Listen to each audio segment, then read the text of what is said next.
నమస్కారం, మీరు చూస్తున్నారు HN9 టీవీ. నెల్లూరు జిల్లా రాపూరు మండలం గోనుపల్లి గ్రామంలో మహిళా రైతు ఆవేదన వ్యక్తం చేశారు. 170 నిమ్మ చెట్ల తోట చుట్టూ ఉన్న ముళ్ల కంచెను గుర్తు తెలియని వ్యక్తులు ధ్వంసం చేశారంటూ ఆరోపించారు. రాపూరు మండలం గోనుపల్లి గ్రామానికి చెందిన గాలి శంకరమ్మ అనే మహిళా రైతుకు గోనుపల్లి సమీపంలోని గొల్లబోయస్వామి దేవాలయం పక్కన ఉన్న తన పొలంలో నిమ్మ చెట్లు సాగు చేస్తోంది. సోమవారం రాత్రి గుర్తు తెలియని వ్యక్తులు పొలంలో ఉన్న నిమ్మ చెట్ల చుట్టూ ఉన్న ముళ్ల కంచెను ధ్వంసం చేయడం జరిగిందని, మంగళవారం ఉదయం తన తోట దగ్గరకు వెళ్లిన శంకరమ్మ జరిగిన విధ్వంసం చూసి బోరున విలపించింది. ఈ విషయంపై శంకరమ్మ మాట్లాడుతూ, ఈ పొలం 20 సంవత్సరాల నుండి తన అనుభవంలో ఉందని, పట్టాదారు పాస్బుక్ కూడా ఉందని శంకరమ్మ వాపోయారు. ఇదే గ్రామానికి చెందిన కొంతమంది వ్యక్తులు తమ కంచెను నిమ్మ చెట్లను ధ్వంసం చేసి ఉండొచ్చని అనుమానం వ్యక్తం చేశారు. దీంతో శంకరమ్మ రాపూరు తహసీల్దార్ ఎస్ఐకి ఫిర్యాదు చేశారు. విచారణ జరిపి నాకు న్యాయం చేయాలని శంకరమ్మ అధికారులను కోరారు. గాలి శంకరమ్మ, నేను గోనుపల్లి గ్రామం మాది. మా పొలము గొల్లబోయేడు సంకాడ మేము తయారు చేసుకొని 20 సంవత్సరాల అనుభవంలో ఉండింది. 20 సంవత్సరాల తర్వాత గవర్నమెంట్ మాకు పట్టా ఇచ్చిండ్రు. పట్టా ఉంది, పాస్బుక్లు ఉన్నాయి, ఎంఆర్ఓ క్లియర్గా మాకు సర్టిఫికేట్ ఇచ్చిండు.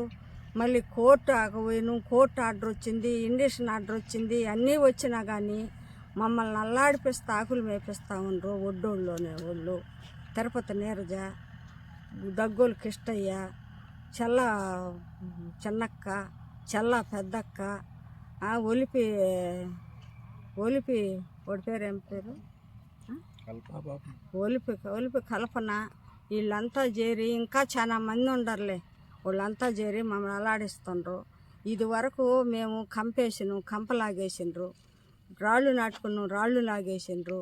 మళ్ళీ మన టెంచి వేసినాము, 2 లక్షలు ఖర్చు మాకు, 2 లక్షలు నాశనం నలబుగ్గులు చేసిండ్రు, చెట్లన్నీ బెరికేసిండ్రు. నాకు ఒక్క కొడుకు, ఆ కొడుకు చచ్చిపోయిండు. నాకెవరు దిక్కులేరు. నా కొడుకు 2 ఆడపిల్లకాయలు, నేను ముసలాయన అంటే పెరాల్సిన వచ్చి ఇంట్లో ఉన్నాడు. మాకే ఆదరవా లేదు, ఇదే ఆదరవా. మమ్మల్ని ఈ ప్రకారం ఇబ్బంది పెడుతుండ్రు.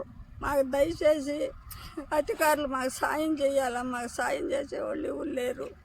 మమ్మల్ని ఇదే ప్రకారం మాకు అన్ని డాక్యుమెంట్ ఉన్నా కానీ మమ్మల్ని ఈ పని చేసి ఇబ్బంది పెడతా ఉంటారు, అన్యాయం చేస్తూ ఉంటారు. సార్ మీరే న్యాయం చేయాలా. నిమ్మ చెట్లు వేసినాం సార్, 10 రోజులు అయింది. నిన్న కూడా నీళ్లు పట్టినాం ట్యాంకర్తో, ఇంటికి పోయినాము. 10 గంటల దాకా ఏం జరగల. 10 గంటల తర్వాత వచ్చి రాళ్ళన్నీ పగలగొట్టేసి నానా గాబర్ చేసి చెట్లన్నీ నిమ్మ చెట్లు పెరికేసి గందరగోళం చేసేసి పోయినరు. వద్దన్న వచ్చి తలకి నా కడుపు మండిపోయి నేను ఏడు కూర్చొని ఏడుచుకుంటా ఉన్నాను. ఎన్ని చెట్లు వేసారమ్మా? నిమ్మ చెట్లు వేసినాం. ఎన్ని? 150 చెట్లు వేసినాం. 150-170 చెట్లు దాకేసిన వాళ్ళు. ఎవరు పగలు కొట్టారు అనుకుంటున్నారు? వాళ్ళే సార్, మాకు ఈ రోజులు వాళ్ళే. తిరుపతి నీరజ వాళ్ళు, వాళ్ళ నాయన దగ్గోలు కిష్టయ్య, వాళ్ళ కట్టంతా. మరిన్ని అప్డేట్స్ కోసం మన HN9 టీవీ ఛానల్ని సబ్స్క్రైబ్ చేసుకోండి.